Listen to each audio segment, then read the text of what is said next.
Welcome to Keep Going, a podcast about failure and success, hosted by John Biggs. Every week, we talk to an amazing person about a time they failed and what they learned. And remember, when you're going through hell, keep going. Welcome back to Keep Going, a podcast about success and failure. I'm John Biggs.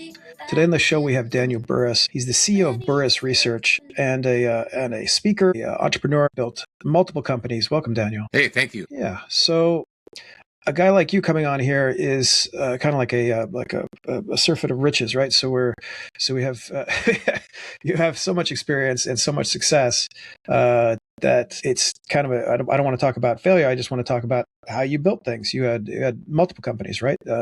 Each one.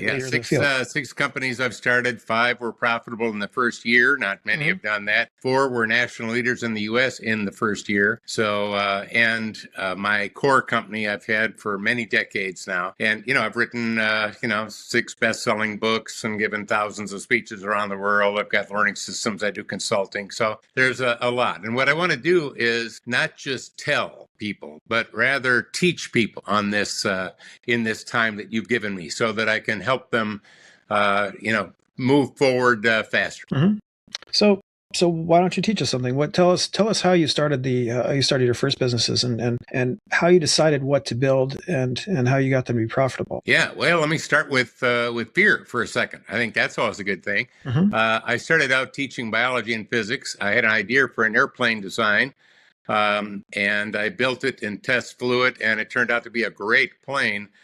So I wanted to get into business, but I had never had a business course. So the big fear was failure. But what helped me was I thought, hey, I got more fear than that. Let's lay it all out. And I found the fear of regret was more powerful than the fear of failure. I didn't want to be an old guy who'd never try. Mm-hmm. And since I'd never had a business course, remember I taught biology and physics, I had 2 things. Number one, I didn't want to compete because competition is too difficult. So I would look at what any potential competition was doing successfully, so I knew what not to do. Mm-hmm. I wanted to do what they had never thought of doing before.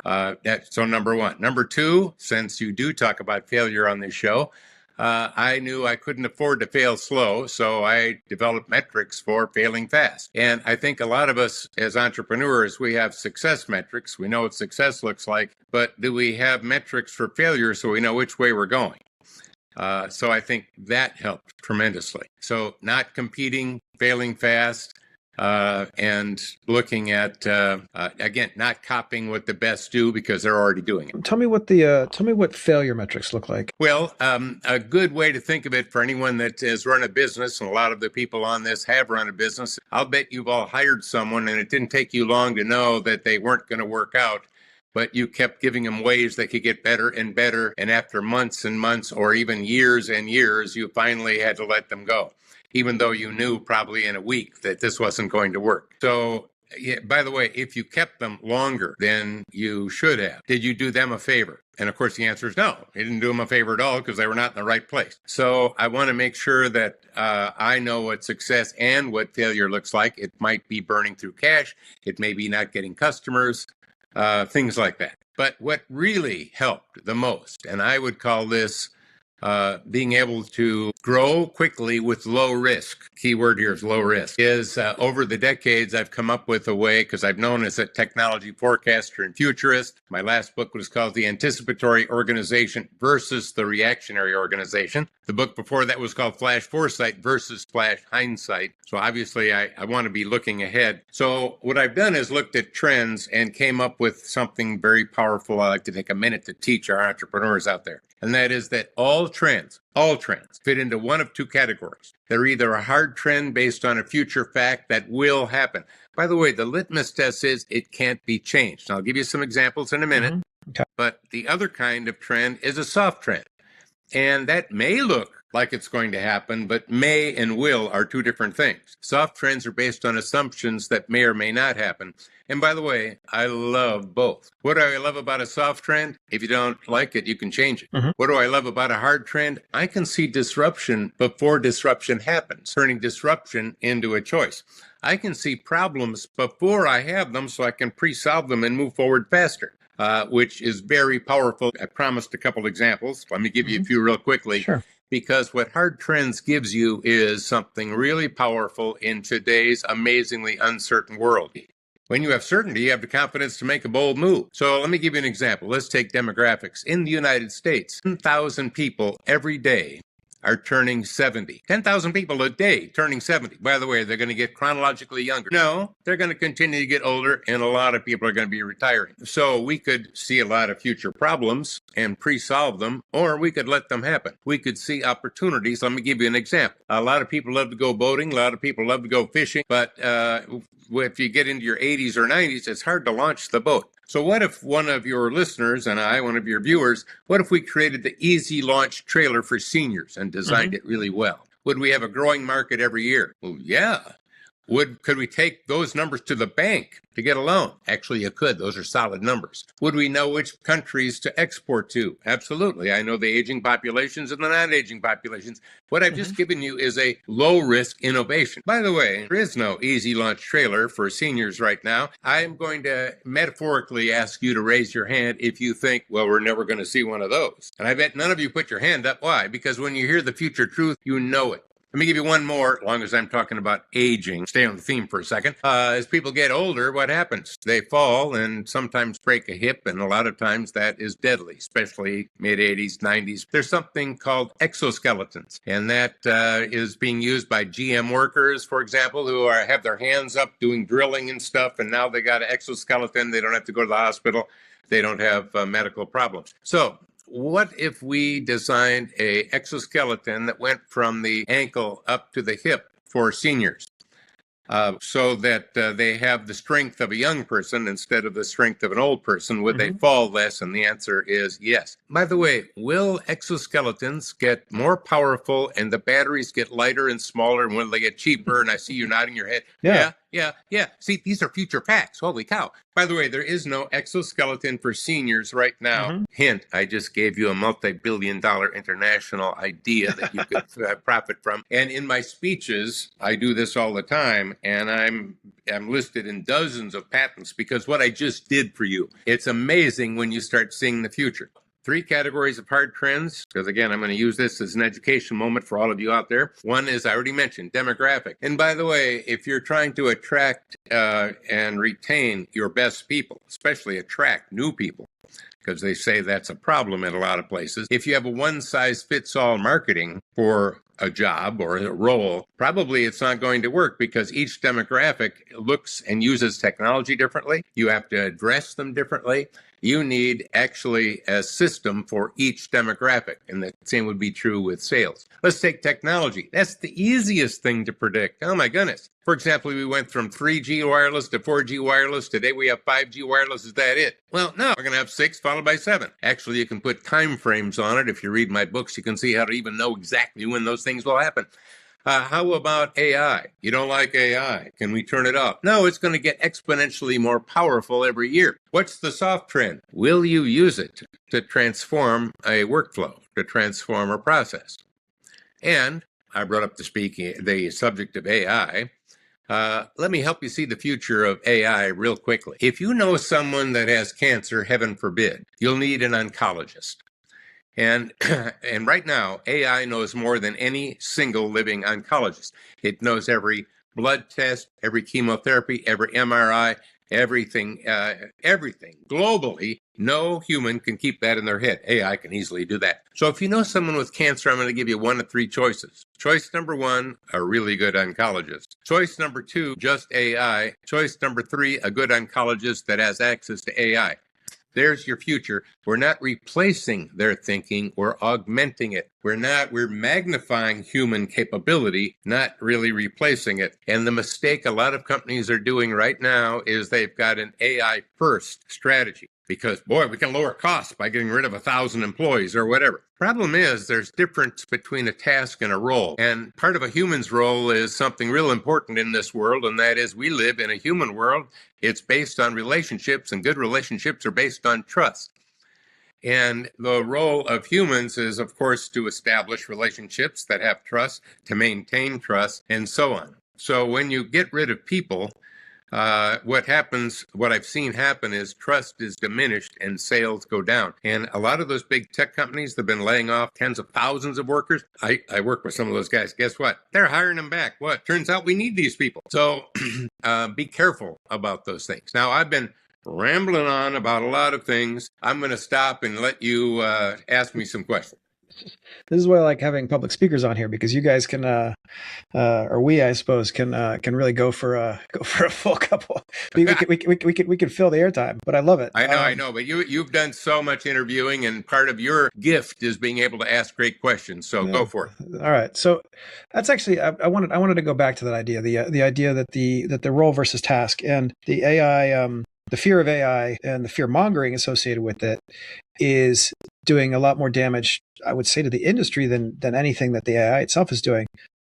When does the pendulum switch? When do all those folks who got laid off at Microsoft, Oracle, wherever, when do they get their jobs back? And what do their jobs look like when they do get them? Well, first of all, it's something I want you all to consider. Whatever your job definition is right now, it's already obsolete. Mm-hmm. And instead of letting someone else tell me what my new role is, why don't I figure it out? When I look at some of the hard trends shaping the future of what I do, how can I add new value? And, they say you can't teach an old dog new tricks. Luckily, we aren't dogs. We can learn new things. So you have to be willing to learn. But here's something that is a mistake that companies are making and a lot of people are making right now. And that is we see the AI tools and we start using AI tools. By the way, wrong approach, because you still have a legacy mindset. And we're using an old mindset with a new tool. You're not going to get what you want out of it. You got to start first with a mindset. I call it an anticipatory AI mindset versus a reactionary one. Secondly, you need a skill set. If you don't know how to, for example, prompt, that tool is not going to do you that good. I'm just giving you a quick example. Mm-hmm. So it's mindset, skill set, tool set, and most of us have jumped into the tools and we're getting some good things happening, but you really still don't have the right mindset. Just think about a quick example. When we, at big companies, when they roll out a new version of something, let's just say it's Office. We got a new Word, Excel, and all of those things. What do people say? How do I get the classic view? Why do they do that? Well, they want to dumb it down to what they've always done. And how many selectable features are there in Word that you could actually select? I know the answer, over 2,000. Okay. Whoa. How many do you use? Probably 8. So how many did you pay for? 2,000. Where's the competitive advantage in doing what the others are not doing with it? Mm-hmm. I actually launched a newsletter quite a long time ago using Excel, features that are there for everyone, but most people don't use. I charge $120,000 a year for that electronic newsletter. Obviously, I had a different marketing approach. For example, one of the first people to get it was the CMO of Walmart. Probably no one else at Walmart got it. I don't care. One per big company is quite good at $120,000 a pop. And so it's a different marketing approach, and so on. The point is, I couldn't have done that had I not used the features that most of you don't even know exist. So, mindset, skill set, tool set.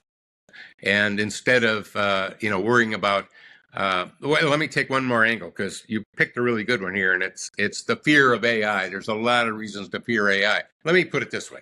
AI can do amazingly horrible things. Oh my God, yes. It can also do amazingly wonderful things. You know that AI and MIT used AI, took them a couple of months, and they came up with the first new antibiotic in 60 years. Mm-hmm. Do you know that another took a month and a half to look at 83 million different substances to find 18 common substances that can replace 80% of the lithium in batteries. Hey, good. This is common material. Now, I'm just giving you a couple of simple little things that are big deals. It can do amazingly good things. It can do amazingly bad things. Here's what I suggest. I think everyone that is watching this is a good person. I think they're good people.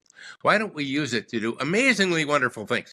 By the way, not low-level things. Why don't you think bigger? What would be amazingly wonderful? You would impress yourself. You would impress others with what you're doing with it. Think bigger. And while we protect ourselves from the people that are doing bad things, for example, I might have a zero trust approach. So if I get a text or an email already from a bank or whatever, I don't trust it. I mean, I'll call the bank using the number on my credit card rather than talk to that person. Or here's another one. A lot of you don't have a family password, and you should have one. For example, it takes about 2 seconds to copy someone's voice today. So your grandchild or your kid might call you, sound just like them, and they're in jail and need money. What's the password? If they don't know the password, hang up. In other words, I want to protect myself, but I'm going to focus on doing really good things with AI because it'll do really good things. And again, it is a magnifier of my competencies. It's not a replacer. It's an augmenter. I think that's an interesting standpoint. You're coming at this from the idea that somebody can use that tool set for disinformation or for scamming or for fake calls, that kind of thing. Yeah, it's exponentially worse every year. Mm-hmm. But by the way, we got a lot of people working on that, and I don't have to work on it, although I want to be aware. How do you square it with somebody who, I don't know, they've been in the same cubicle for 20 years, working on the same TPS reports, and then all of a sudden there's TPS Reportobot that does it all for them, right? How do you help that person? Break out of that cage Yep. that they've been for decades. Yeah, great question. Thanks for asking that. It's really important. Today you're either going to be more relevant or less relevant. The middle is gone. Why? Mm-hmm. AI is growing so fast. You're going to either be the disruptor or the disrupted. There is no middle. Well, I'd rather disrupt myself than have somebody disrupt me. I'd rather work at becoming more relevant. You see, I think what a lot of us are doing, using your example in that cubicle, is we've been coasting. Mm-hmm. And by the way, really good people, even executives, tend to coast. We get good, we coast along, but remember, you can only coast downhill and there is a bottom. Mm-hmm. It's time that we wake up right now. The risk is not AI. The risk is not using AI wisely today with the right mindset. So if you've been fighting it, I think you're fighting the wrong battle. It would be kind of like fighting using search back when Yahoo started and then Google and so on. So let's not fight it. Let's look at how can we make things better with it. That's an interesting point. Yeah, the idea of fighting the tools. I've said this a few times. I always think of the movie American Splendor. The Harvey Pekar, the character, is working in the basement of a hospital with files. There used to be a room in the hospital where all the files were kept, and you would go around and you pull the files out and everything. And overnight, that guy's job was basically just annihilated. Every room has a machine in it now, and all that, and all those files, all those paper files were completely destroyed. But you had an entire industry, or you had an entire profession associated with that sort of paper management. The folks that you've talked to... Wait, let me make a comment about that, okay. Can I? Because you picked a really good one. First of all, that change did not happen overnight. Mm-hmm. It was already brewing and happening, but that person was not having their antenna up. They weren't looking out like we all should be doing now, looking at, are there things that is disruption on the horizon? Is there something that could disrupt my job? And right now I'm saying yes. And if I can see that coming, instead of waiting until I'm disrupted, I want to disrupt myself, meaning maybe I should start looking at what are the new skills? What are the new capabilities? Do I only have certain things that I can do, or can I learn some new things? And I think it's really important for us to ask ourselves, what are the new skills, the new things, the new skill sets that I need to thrive as I go forward? And again, if you make a list of hard trend certainties you know will happen. Again, think of technology, demographics. Have an opportunity tied to each one. A trend by itself is boring, frankly, till you tie an opportunity to it. If you got a soft trend, what's the opportunity to influence it in a positive direction? So look at and make a list of what am I certain about and what are the opportunities for me, if you're an individual, or for my company, if you're an entrepreneur, and then ask yourself, what's the cost of not doing it if it's based on a hard trend? And of course, the cost of the no often is more expensive than the cost of doing something about it. How do you know who to listen to? There's the things that you talk about very specifically are also talked about in conference rooms throughout the Midwest, right? Some guy says, I'm in this conference room. We're going to talk about sales techniques. We're going to talk about opening up, and you pay me $2,000, and somebody in this room is going to make a lot of money, and that's usually the guy up front. How do you know who to listen to? How do you know what information to take in, and how do you know where to see those holes? Great question again. What has been really powerful, and again, I've developed this over the decades, and remember, I'm an advisor to the Joint Chiefs and DOD. I'm an advisor to Google and a lot of companies. I work in a vast variety of fields. This hard trend, soft trend thing is powerful. Here's why. Because hard trends give you certainty, and when you have certainty, you have the confidence to make a bold move. So instead of asking, who do I listen to? Because a leader, here's what they're going to say. Here's what we think will happen. And then they go on with their plan. Mm-hmm. They said, here's what we think will happen. I may disagree with you, but if they learn how to speak in future facts, here's what we know will happen. And by the way, if anyone disagrees, please raise your hand. I'd love to hear it. And again, I've given last year, my biggest audience was 20,000. Second biggest was 10,000. I had 200 a couple of days ago. And here's what I've done when I'm speaking. I will put out hard trends that are not happening in their industry right now, but I'll say it's hard trend based on what I'm teaching you. Raise your hand high if you think that will not happen. And I've yet to see a hand go up, of vast audiences. And in other words, they're agreeing. Why? Because they're hearing the future truth. So instead of who do I listen to, once you learn the methodology, you'll be able to do it. That's why I started to take some time with you in this presentation, this time together, teaching there is hard versus soft trends, and each needs an opportunity. Because when you get a little better at doing that, instead of having to listen to what other people say will happen, you can start deciding, here's some things I know is going to happen. Matter of fact, after I talk with you all today, and we're finished with this, and you've done watching it, one thing that you could do is you could make a little list of things you're absolutely certain about. Think about the demographic category.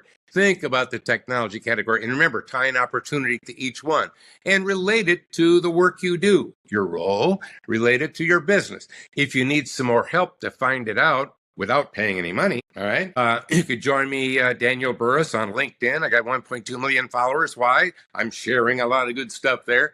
You could go to burrus.com, and there's a lot of things to download and to search.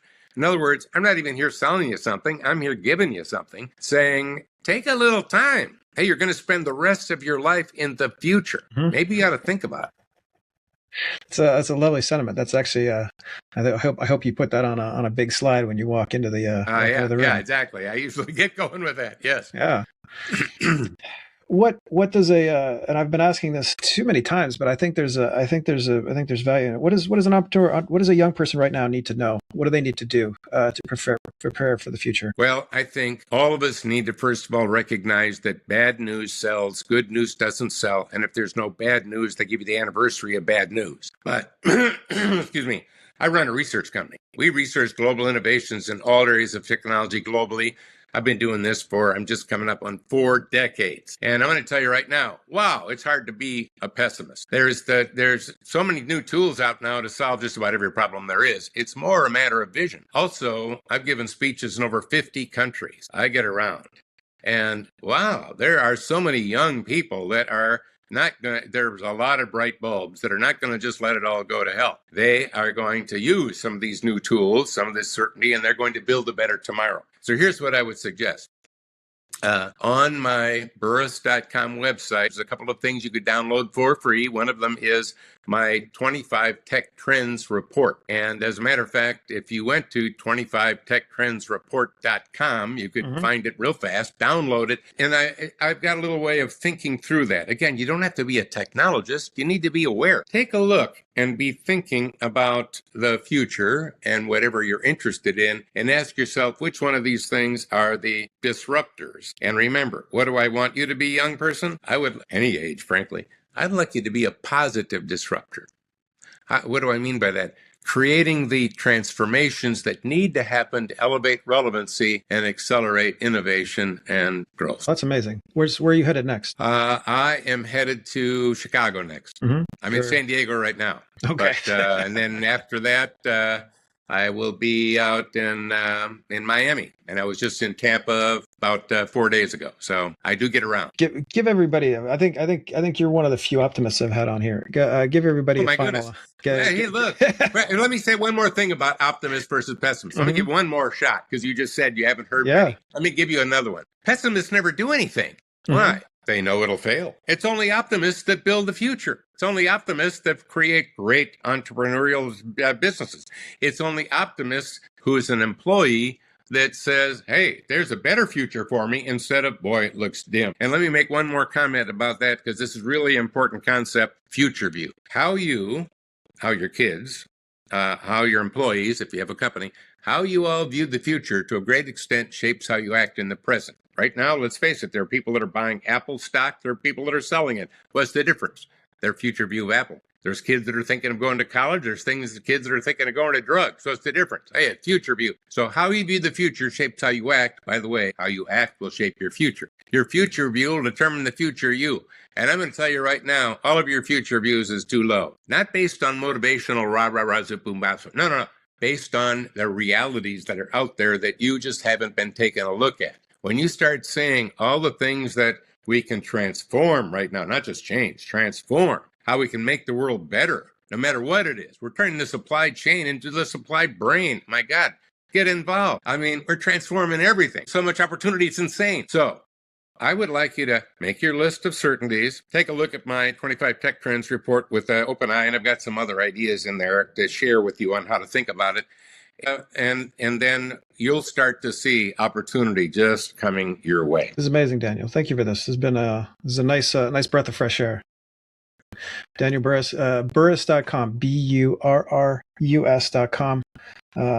Burrus Research. I'll send folks there and download that trend strat. Daniel, thank you. This has been Keep Going. I'm John Biggs. We will see you next week. Thank you for listening to Keep Going, a podcast about success and failure. Remember, Keep Going is entirely listener supported. If you're listening to this, please head over to keepgoingpod.com, where you can subscribe to the podcast for as little as $5 a month. This is a labor of love, and every little bit helps. Thanks for listening.